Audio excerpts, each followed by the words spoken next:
గ్రామీణ విద్యార్థులను క్రీడాకారులుగా తీర్చిదిద్దే లక్ష్యంతో నల్గొండలో స్థాపించిన హాకీ అకాడమీ నిధుల లేమితో కొట్టిమిట్టాడుతోంది. అంతర్జాతీయ ప్రమాణాలతో శిక్షణ అందించాల్సిన అకాడమీ ఉనికిని కోల్పోయే ప్రమాదం అంచనా ఉంది. జాతీయ స్థాయిలో ఉత్తమ క్రీడాకారుల్ని అందించడమే లక్ష్యంగా నల్గొండలో హాకీ అకాడమీని 2006లో స్థాపించారు. తొలుత 24 మందితో ప్రారంభమైన అకాడమీలో ప్రస్తుతం 10 మంది క్రీడాకారులు మాత్రమే ఉన్నారు. ఏటా రావాల్సిన నిధులు సక్రమంగా రాకపోవడమే ఈ తగ్గుదలకు కారణం.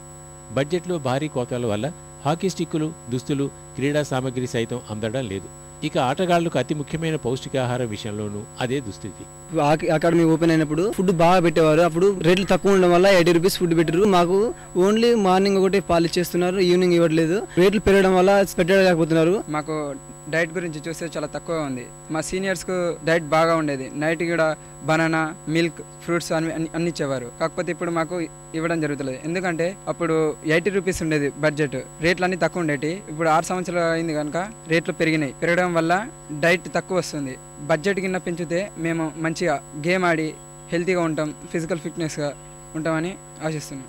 హాకీ అకాడమీలో కనీస వసతులైనా సరిగ్గా ఉన్నాయంటే అదీ లేదు. ఆటగాళ్లు దోమలతో సావాసం చేస్తున్నారు. శిథిలావస్థకు చేరిన ఇనుప మంచాలపై పడుకుంటున్నారు.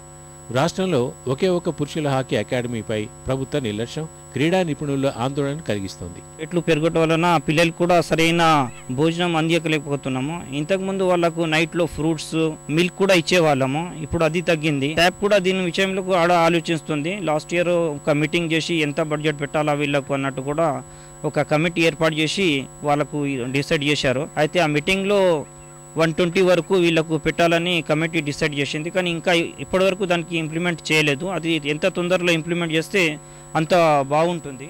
జాతీయ క్రీడా అభివృద్ధి కోసం నిధులు విడుదల చేయాలని క్రీడాకారులు ప్రభుత్వానికి విజ్ఞప్తి చేస్తున్నారు.